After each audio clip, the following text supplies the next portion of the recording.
आज का हमारा टॉपिक है दोस्तों कैलकुलस। कैलकुलस में डेरिवेटिव जो करना है, बच्चों को डेरिवेटिव यानी अवकलन करने में बड़ी परेशानी हो रही है। कारण ये है कि बच्चे अवकलन करने के लिए कुछ कंसेप्ट, कुछ मोस्ट इंपॉर्टेंट फार्मूला है, 2 4 10 फार्मूला है जिनको अपने दिमाग में नोट करना है, जो नोट नहीं कर पा रहे हैं। तो हम आज सभी बच्चों से ये बताएंगे कि क्वेश्चन को सॉल्व करने के लिए किन चीज़ों का पहले आवश्यक है, जिनको याद कर लेना जरूरी है। अब जब तक कोई भी बच्चा 2 4 10 क्वेश्चन याद नहीं करेगा तब तक वो डेरिवेटिव नहीं कर पाएगा। जैसे कि हम बता दें आपको, class 12th and 11th, class 12th and 11th के मैथ में अवकलन डेरिवेटिव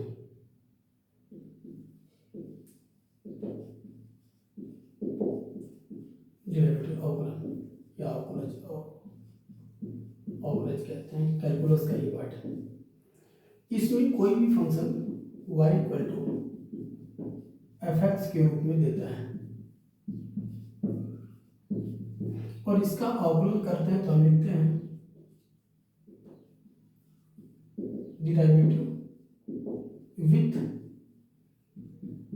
रिस्पेक्ट टू x। मतलब इसको साफ फॉर्म में हम लिख सकते हैं DWRTOX, derivative with respect to x। तो डेरिवेटिव को हम d/dx से रिप्रेजेंट करते हैं, d/dx ऐसे लगाते हैं और इसमें y ले लेंगे और y का वैल्यू क्या है fx, तो इसको हम लिख लेंगे d/dx fx। ये हो गया हमारा dy/dx और ये हम इसको ऐसे लिख सकते हैं, कोई दिक्कत नहीं है, ऐसे लिख लेंगे या इसको कैपिटल F से रिप्रेजेंट कर लेंगे। इस तरह हम किसी फंक्शन का अवकलन आसानी से कर सकते हैं। किसी फंक्शन का अवकलन करने के लिए d/dx लेना जरूरी है। अगर x के फॉर्म में हम अवकलन करते हैं कि derivative with respect to x, derivative with respect to x यानी x के फॉर्म में अगर अवकलन करते हैं तो वहाँ पे हमको d/dx लिखना पड़ता है और d/dx इक्वल टू जो भी फंक्शन है उस फंक्शन को ले लेते हैं। अब इस तरह हम आपको दोस्तों बताएंगे कुछ मोस्ट इंपोर्टेंट फंक्शन जिनको लेकर सॉल्व करना बड़ा जरूरी है। ध्यान दीजिए आप लोग इस सारे टॉपिक्स पे, जैसे कि हम आपको बताएं। अब देखना दोस्तों, कुछ फंक्शन है, मान लीजिए ऐसा y इक्वल टू AFX, इसका हमें अवकलन करना है। ओके, तो इसमें कांस्टेंट है। अगर किसी फंक्शन के साथ कांस्टेंट मल्टीप्लाई के रूप में हो तो derivative with respect to x,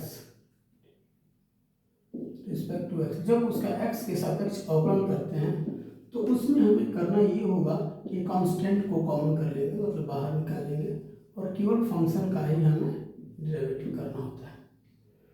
दूसरा दोस्तों कि अगर कोई फंक्शन है हमारे पास y equal to f1x plus minus f2x, अगर कोई फंक्शन इस रूप में y equal to f1x plus में हो या माइनस में f2x हो तो इसका डेरिवेटिव करेंगे तो इसका भी derivative with respect to x लिखेंगे और ये हो जाएगा हमारा dy/dx और d/dx होगा और यहाँ पे लिखेंगे f1x प्लस माइनस जो है वैसे नोट कर लेंगे और d/dx होगा और यहाँ पे लिख लेंगे f2x।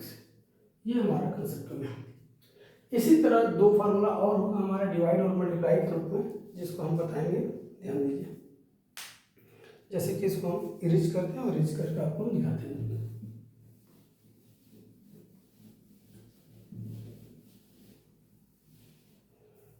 अगर हमारे पास कोई दो फंक्शन मल्टीप्लाई के रूप में, जैसे y equal to f1x into f2x ऐसे, और इन मल्टीप्लाई के रूप में दिया गया और इसका हमें डेरिवेटिव करना है, तो डेरिवेटिव करने के लिए लिखेंगे derivative with respect to x।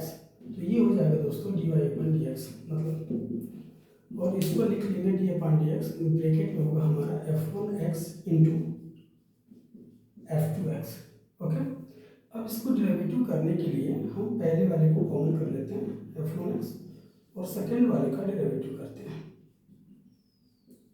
f2x और यहाँ प्लस का साइन लेते हैं, फिर सेकेंड वाले को कॉमन करते हैं f2x और यहाँ लिखते हैं d/dx f1x।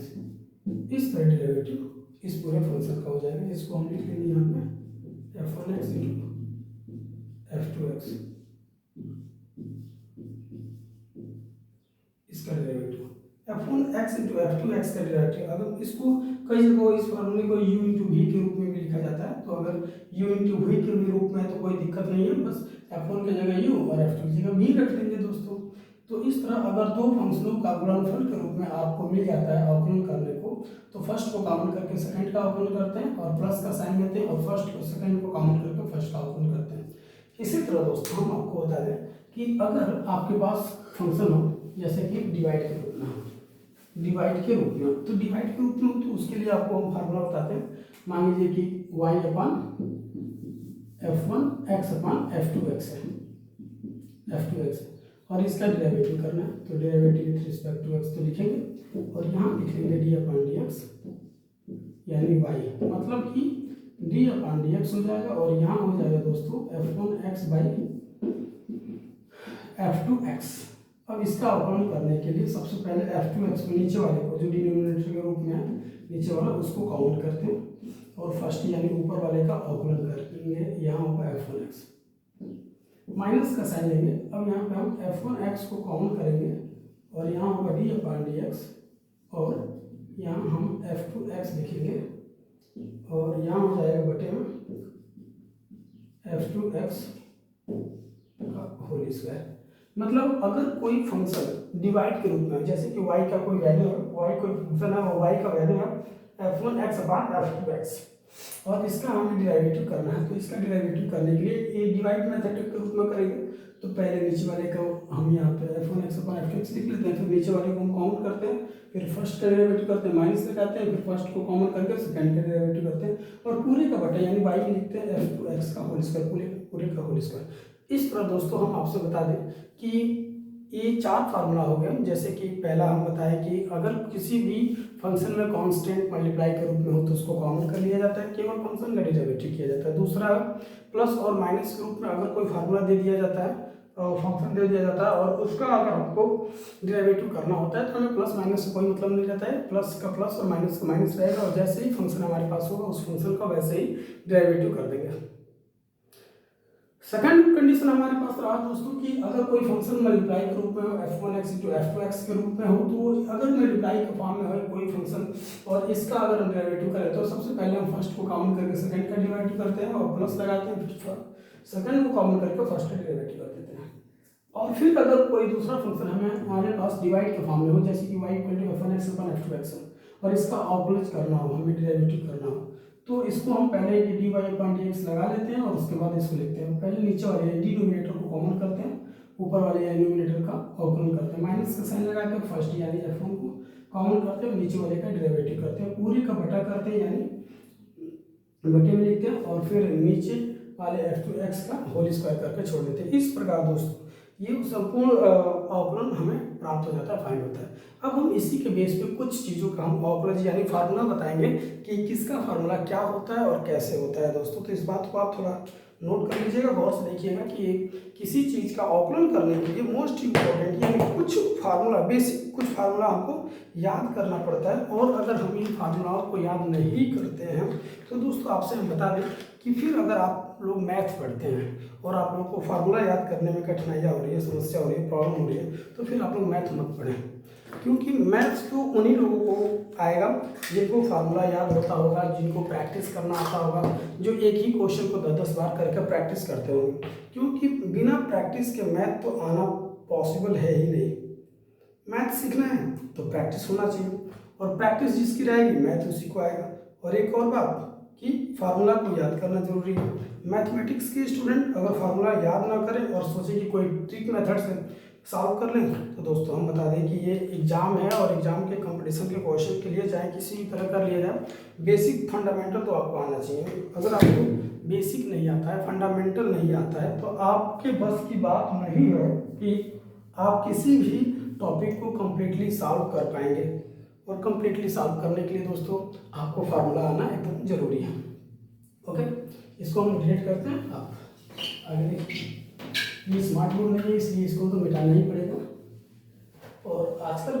बच्चे डिजिटल बोर्ड पे पढ़ना सीख गए हैं, 10 घंटे में 20 घंटा मोबाइल चला लेंगे, लेकिन 1 घंटा ठीक से पढ़ेंगे नहीं।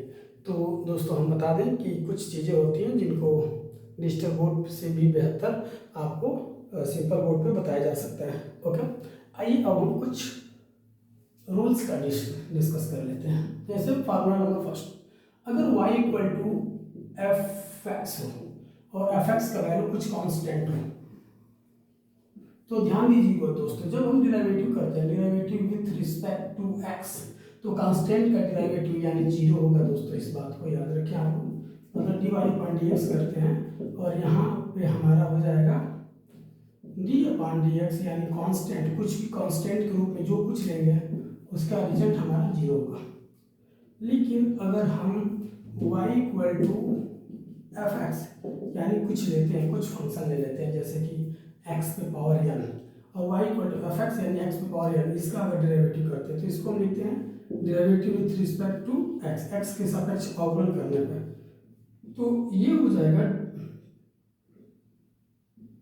D upon d x bracket में y और D upon d x x पे पावर n, तो डी अपॉन डी एक्स पे पावर n का अवकलन होता है n इंटू एक्स पे पावर n माइनस 1। ये बहुत ही मोस्ट इंपॉर्टेंट फार्मूला है, इसको हम शॉर्ट फॉर्म में यहाँ लिख लेते हैं। देन ध्यान दीजिए कि अगर x पे पावर n का अवकलन करना हो, अगर x पे पावर n का अवकलन करना हो दोस्तों, तो x पे पावर n का अवकलन होगा n इंटू एक्स पे पावर n माइनस 1। ये गर्मी इतनी ज़्यादा है कि हालत खराब हो जा रही है।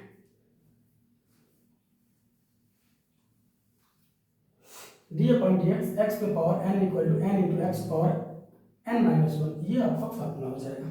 तो इस तरह हम बेसिकली कुछ आपको फार्मूला यहाँ पे दिखाएंगे, ध्यान दीजिएगा। अब यहाँ याद रखिएगा कि कांस्टेंट का डेरिवेटिव करेंगे 0 होगा। अगर y equal to f x के फॉर्म में कोई फंक्शन हो, जैसे कि y equal to x power n है, तो y equal to x power n का अवकलन होगा n into x power n minus 1, जो यहाँ पे हम आपको शॉर्ट फॉर्म में दिखा दिए। इसी तरह y के फॉर्म में सभी फार्मूलों को लिखा जा सकता है और y के फॉर्म में सभी फार्मूला को लिख के और उसका हम डेरिवेटिव कर सकते हैं दोस्तों। जैसे कि अब आप लाइन बाय लाइन हम आपको बताएंगे, कांस्टेंट की जगह c लेते हैं और y equal to f x की जगह यानी कोई भी फंक्शन अगर हम लेके सॉल्व करते हैं तो उसका डेरिवेटिव आपको अपने दिमाग में याद करने की जरूरत है। फार्मूला तो हम आपको बता दिए हैं, लेकिन फंक्शन को आपको ध्यान से देखना है। जैसे पहला फार्मूला होगा y equal to f x, कुछ भी लिखेंगे y equal to f x लिखेंगे, y equal to f x. इसके बाद आप एफ एक्स की जगह कांस्टेंट लीजिए, वेरिएबल लीजिए, कुछ भी लीजिए, जैसे भी लेना लीजिए। जैसे कि दोस्तों पहला जैसे डी अपॉन डी एक्स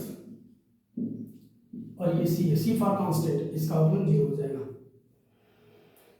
अगर डी अपॉन डी एक्स है दोस्तों और sorry y equal to f x और एफ एक्स की जगह एक्स पे पावर n है, तो यहाँ डी अपॉन डी एक्स लिखेंगे और एक्स पे पावर n लिखेंगे और इसका अवकलन होगा n into x power n minus 1।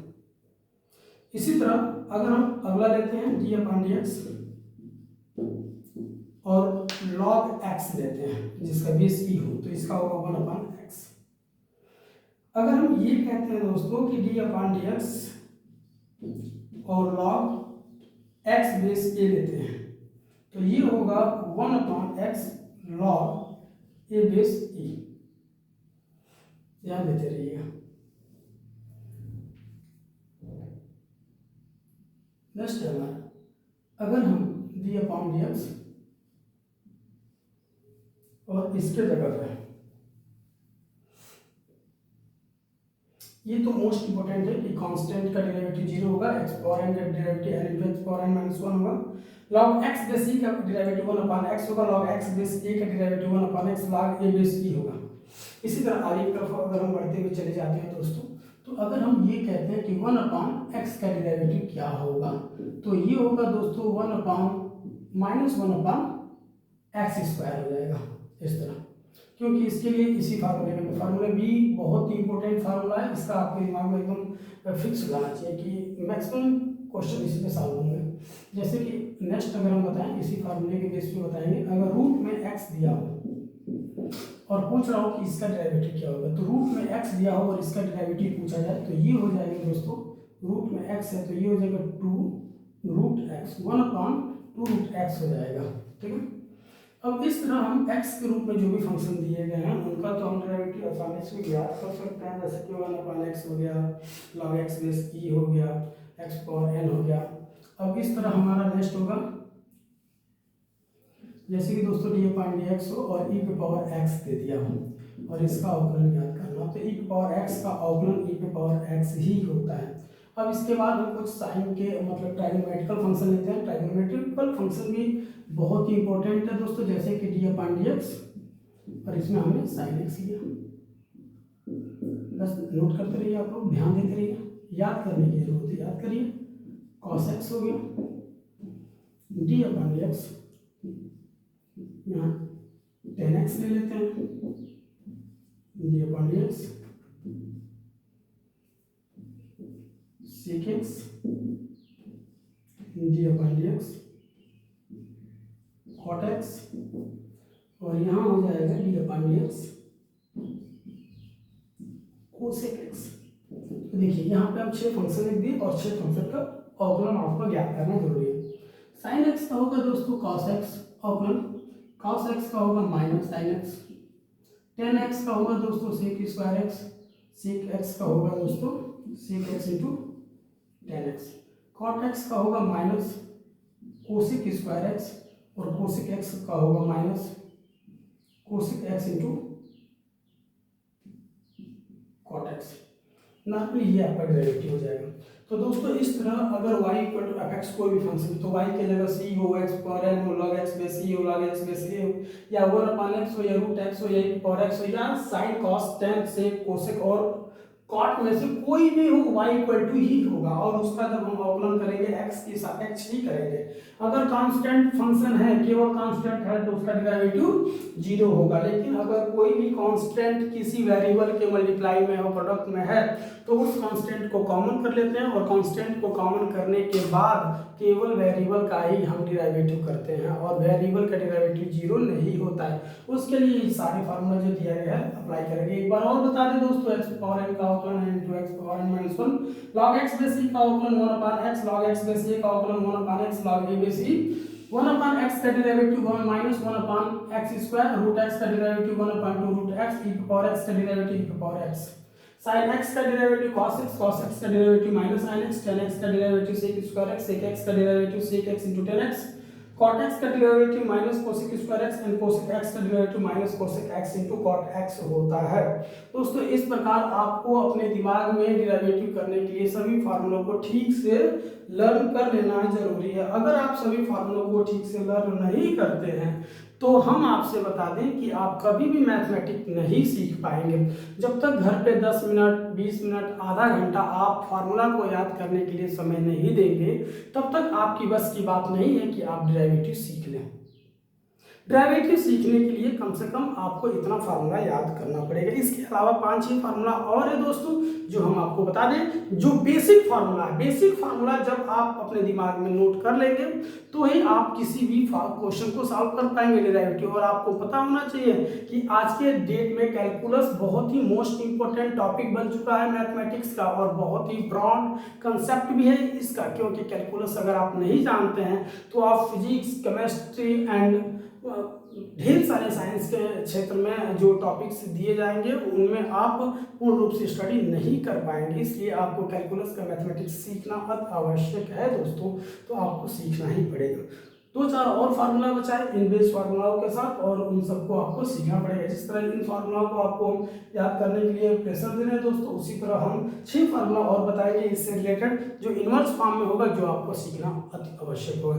दोस्तों आपसे एक बात और हम कहते हैं कि एग्जाम के लिए सारा फार्मूला याद करना जरूरी है, क्योंकि ये मोस्ट इंपॉर्टेंट है, इसके बिना कुछ नहीं हो सकता है। लेकिन अगर आप लोग ये कहते हैं कि ये फार्मूला आता कैसे, तो हम आपसे बता दें कि कोई भी फार्मूला हो उसको प्रूफ किया जा सकता है। वो कैसे बनता है, कहाँ से बनता है, किस प्रकार वो डिराइव होता है, तो हर फार्मूला को दोस्तों प्रूफ किया जा सकता है, बताया जा सकता है। ये जितने भी फार्मूला है कि tan x का sec स्क्वायर कैसे होता है, sec x का sec x into tan x कैसे होता है, ये हम आपको प्रूफ करके बता देंगे कि ये कैसे होता है। फिलहाल में तो आपको याद करना जरूरी है, क्योंकि आपको कंपटीशन में बैठना है, आपको एग्जाम में बैठना है। एग्जाम में बैठने के लिए सारे फार्मूलों को आपको याद करना पड़ेगा। आइए हम इनवर्स का कुछ रूप दिखा देते हैं आपको दोस्तों। जो इनवर्स फार्मूला आपको बहुत ही जरूरी होगा, हर फॉर्म में जरूरी होगा आपको। अगर आप लोग फार्मूला ठीक से याद करते हैं तो समझ जाइए कि आप एग्जाम का कोई भी क्वेश्चन आसानी से ड्राइव कर सकते हैं, और नहीं करेंगे तो फिर आपको दिक्कत होगी दोस्तों। जैसे कि इनवर्स फार्मूला, जैसे कि y इक्वल टू फंक्शन में दे दिया जाएगा आपको साइन इनवर्स एक्स दिया जाएगा, कॉस इनवर्स एक्स दिया जाएगा, टेन इनवर्स एक्स के फॉर्म में होगा, कॉट इनवर्स एक्स के फॉर्म में होगा, सेक इनवर्स एक्स के फॉर्म में होगा, और कोसिक इनवर्स एक्स के फॉर्म में फार्मूला दिया जाएगा, टॉपिक दे दिया जाएगा, और इसका आपको अब याद करना होगा। तो दोस्तों हम आपसे बता दें d/dx, अगर आपको साइन इनवर्स एक्स के फॉर्म में कोई भी फंक्शन मिलता है डेरिवेटिव करने को, तो उसका अवकलन होता है 1/√1 - x²। अगर आपको मिलता है कॉस इनवर्स के फॉर्म में, तो कॉस इनवर्स x का होता है -1/√1 - x²। अगर आपको मिलता है टेन इनवर्स के फॉर्म में, तो ये होगा 1/1 + x²। लेकिन अगर ये फंक्शन आपको मिलता है d/x कॉट इनवर्स x के फॉर्म में, तो ये होगा -1/1 + x²। ओके, अब बात करते हैं दोस्तों सेक की। अगर आपको मिलता है सेक इनवर्स x, तो ये हो जाएगा दोस्तों 1/x√(x²-1). लेकिन यही अगर आपको कोसिक इनवर्स के रूप में मिल जाता है, तो ये होगा -1/x√(x²-1). तो ये 6 फार्मूला हुआ ट्राइगोनोमेट्री इनवर्स का दोस्तों। तो ये ट्राइगोनोमेट्री इनवर्स का 6 फार्मूला हुआ, जैसे कि sine inverse x 1/√1 - x², cos inverse x -1/√1 - x², tan inverse x 1/1 + x², cot inverse x -1/1 + x², and sec inverse x 1/x√(x²-1), and cosec inverse x -1/x√(x²-1). दोस्तों मैं प्रॉमिस करता हूँ कि अभी तक मैंने जो भी 10-15 फार्मूला बताया है, 20 फार्मूला बताया है, अगर आप अपने दिल से इसको प्रतिदिन मुश्किल से 2 से 4 दिन तक अगर आधे घंटे तक केवल इसको रीडिंग करते हैं, यानी बोलने का एक्सपीरियंस करते हैं, तो बोलने के एक्सपीरियंस से ही आपको ये लर्न हो जाएगा। मैं इतना कह देता हूं दोस्तों कि मैथमेटिक्स पढ़ने वाले मैक्सिमम बच्चे तो ऐसे हैं जो मैथमेटिक्स के फार्मूला को ड्राइव नहीं कर पाते, बोल नहीं पाते, एक्सप्रेस नहीं कर पाते। जब मैथमेटिक्स के फार्मूला को एक्सप्रेस नहीं कर पाएंगे, ड्राइवेटिव नहीं कर पाएंगे, बोल नहीं पाएंगे, समझ नहीं पाएंगे, तो मैथमेटिक्स क्या सॉल्व कर पाएंगे? उनके बस का है ही नहीं सॉल्व करना। तो मैथमेटिक्स को सॉल्व करने के लिए फार्मूला को याद करना बहुत जरूरी है। और अभी मैंने आज के डेट में आपको इस बोर्ड पे जितना भी फार्मूला बताया है दोस्तों, वो आपको याद करना होगा। और जब तक आप याद नहीं करेंगे तब तक मैं चैलेंज कर रहा हूँ, एक भी प्रश्न आपसे सॉल्व नहीं होने वाला। दुनिया का कोई भी टीचर आपको बोल के नहीं पढ़ा पाएगा जब तक आप स्वतः उसे सॉल्व नहीं करेंगे। आप सब काम कर सकते हैं, लेकिन आधे घंटे के लिए अगर हम आपको ये कहते हैं कि आप फार्मूला को रीड कीजिए, बार बार लिखिए, बार बार प्रयास कीजिए, तो मैथ के स्टूडेंट आप लोग हैं तो भी आप उसे पढ़ने का प्रयास नहीं करते, आपको बड़ा ऑड लगता है, बोरिंग लगता है। तो ध्यान दीजिए दोस्तों, पढ़ाई अगर बहुत ही सिंपल होता तो सभी लोग पढ़ाई कर लेते, और उसमें भी मैथ की बात करते तो मैथ इतना सिंपल नहीं है कि हर कोई पढ़ ले। हर किसी को पढ़ने के लिए मैथ समझ में आना भी जरूरी है। मैं ये नहीं कहता हूँ कि किसी को आता नहीं है, लेकिन आता उसी को है जो इसके लिए स्पेशली अपना टाइम देता है, क्योंकि इसमें फार्मूला याद करना, क्वेश्चन पे डिस्कस करना, अधिक से अधिक टाइम देना जरूरी है। ऑनलाइन हम जो आपको बता रहे हैं ये आप सीख सकते हैं, लेकिन अगर आपको खुद स्वतः कॉपी पे प्रैक्टिस नहीं करते हैं, क्वेश्चन बुक खोल के बैठते नहीं हैं और बार बार प्रैक्टिस नहीं करते हैं दोस्तों, तो आप कभी भी सफल नहीं बन पाएंगे। हम सफल बनने के लिए आपको अपने घर पे बैठ के क्वेश्चन को करना जरूरी है। कम से कम 4 से 5 घंटा मैथमेटिक्स के क्वेश्चन को सॉल्व करना जरूरी है। अगर आप मैथमेटिक्स के स्टूडेंट हैं और 5 घंटा मैथमेटिक्स के प्रश्नों को बैठ के सॉल्व नहीं करते हैं, एक्सपीरियंस नहीं करते हैं, एग्जाम्पल को नहीं देखते हैं, एक्सरसाइज के क्वेश्चन को नहीं देखते हैं, तो आपका मैथ पढ़ना ना पढ़ना कोई मतलब नहीं है दोस्तों। मैथ पढ़ने के लिए इतना करना जरूरी है। और फिर एक बार और रिक्वेस्ट करता हूँ आप लोगों से कि फार्मूला आप लोगों को याद करना जरूरी है। अगर डेरिवेटिव सीखना है तो कम से कम इतना फार्मूला तो याद कर लीजिए जितना हम बताए हैं। अगला जो भी टॉपिक आएगा हम अपने अगले वीडियो में बताएंगे दोस्तों। और इसी के साथ आज का टॉपिक में कंप्लीट करेंगे। ओके, आप लोग इसे नोट कर लीजिए।